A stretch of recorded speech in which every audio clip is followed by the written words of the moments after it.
Sahabat Kanisius, saya Francisco Budi Hardiman. Saat ini saya mengajar filsafat di Universitas Pelita Harapan. Saya ingin memperkenalkan buku saya yang saya tulis di tahun 2021. Aku klik, maka aku ada. Di bawahnya tertulis manusia dalam revolusi digital. Kalau pagi hari Anda bangun, apa yang Anda lihat? Apakah Anda melihat sarapan di meja?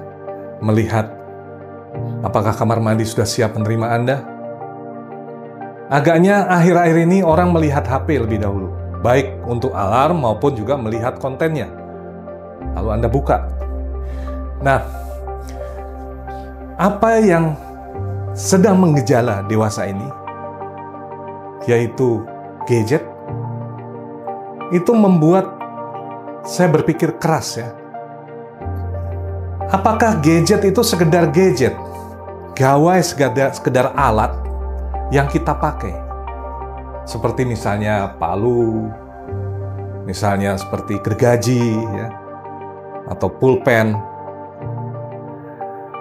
Nah, di dalam buku ini saya menemukan ide-ide hasil riset tentu saja dari berbagai literatur ya, yang mempersoalkan bahwa gawai dalam hal ini adalah smartphone itu merupakan bukan hanya alat, dia terintegrasi dengan seluruh hidup kita. Gadget dan relasi kita dengan gadget itu mengubah cara kita berada di dunia ini. Konkretnya, kita berubah ya, dari Homo sapiens menjadi Homo digitalis. Apa itu Homo digitalis? Itulah pertanyaan yang mau dijawab di dalam buku ini.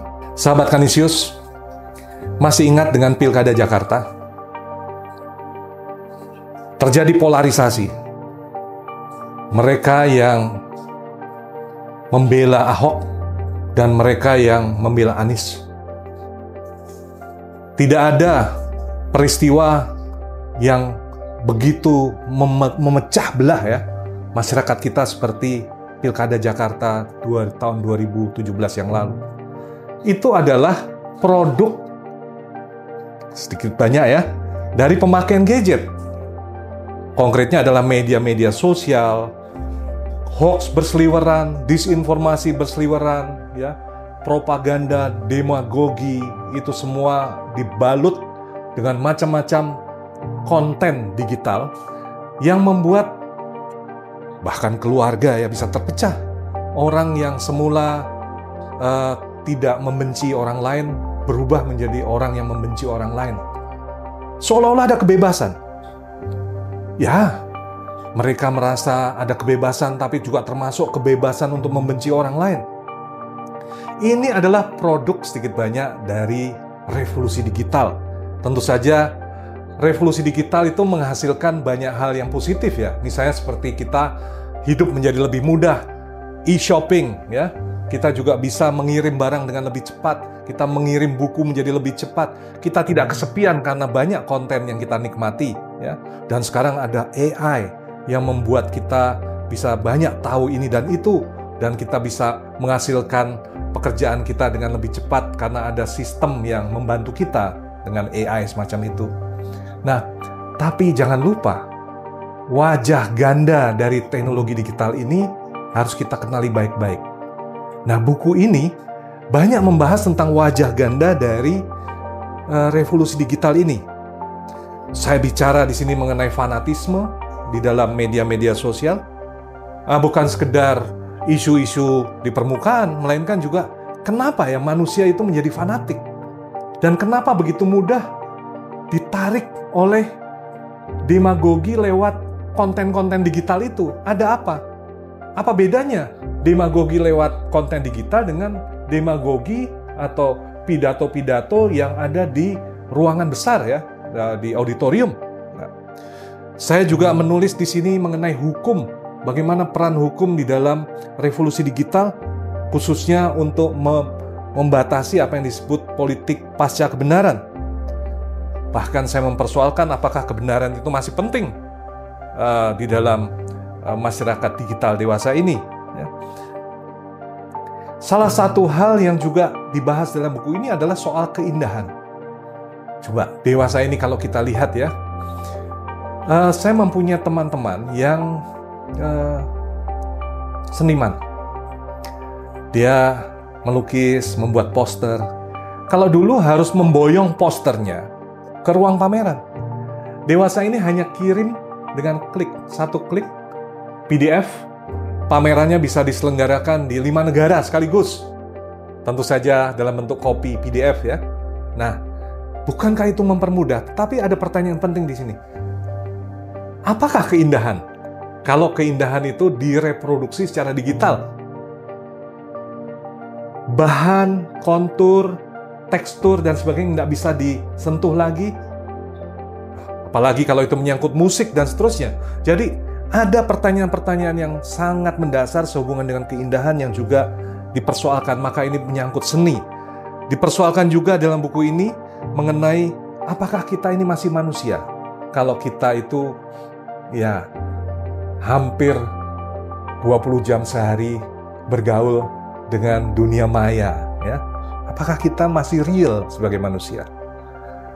Lalu juga dipersoalkan misalnya mengenai tindakan digital. Bagaimana bertindak etis dan moral dengan klik? Kalau satu klik saja bisa menyebabkan kerusuhan misalnya. Bukankah itu lebih penting klik itu daripada kita gembor-gembor di jalan? Nah, berarti tanggung jawab moral kita menjadi sangat besar. Nah, tentu ini persoalan yang sangat kompleks, saya tahu. Nah, saya tidak bisa menceritakan seluruh isi buku ini. Harus dibaca baru bisa cita rasanya, bagaimana kegelisahan yang ada di dalamnya itu baru bisa tercermin kalau kita lihat argumentasi yang ada di dalamnya. Saya membawa serta cukup banyak telikan filosofis. Ada Heidegger di situ, ada Walter Benjamin di situ, ada Hannah Arendt, ya, dan beberapa filsuf besar yang juga bisa kita ajak bicara mengenai dunia digital. Sahabat Canisius, revolusi digital ada di hadapan kita dan kita ada di dalamnya. Oleh karena itu, kita perlu menyadari posisi kita di mana. Salah satu solusi untuk menghadapi revolusi digital adalah menyadari bahwa gawai yang kita pakai itu hanyalah alat atau sarana untuk mencapai tujuan-tujuan. Kita adalah tuan atas alat-alat itu. Jangan sampai situasinya berubah. Kita menjadi pelayan atau budak dari alat-alat itu. Kita senantiasa dikendalikan perilaku kita oleh konten-konten yang ada di dalam gawai kita. Padahal gawai itu hanyalah sebagian saja dari kehidupan kita. Salah satu hal atau salah satu cara untuk menyadari hal ini adalah askese digital, diet. Saya sarankan dalam sehari kita melakukan break. Kita letakkan HP agak jauh dari diri kita. Kita buka mata, mungkin sambil jalan-jalan keluar, ngajak ngobrol orang, ya.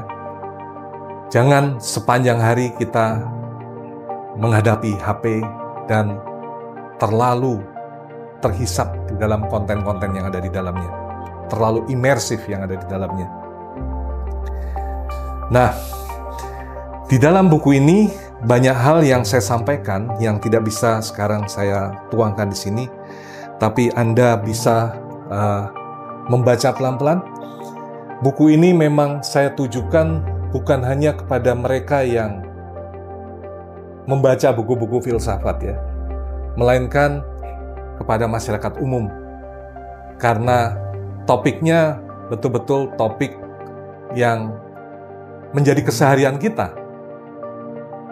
Memang ada hal-hal yang terkait dengan filsafat di dalamnya, tapi dalam rangka untuk membantu kita berpikir mengenai digitalitas. Coba bacalah buku ini dan diskusikan.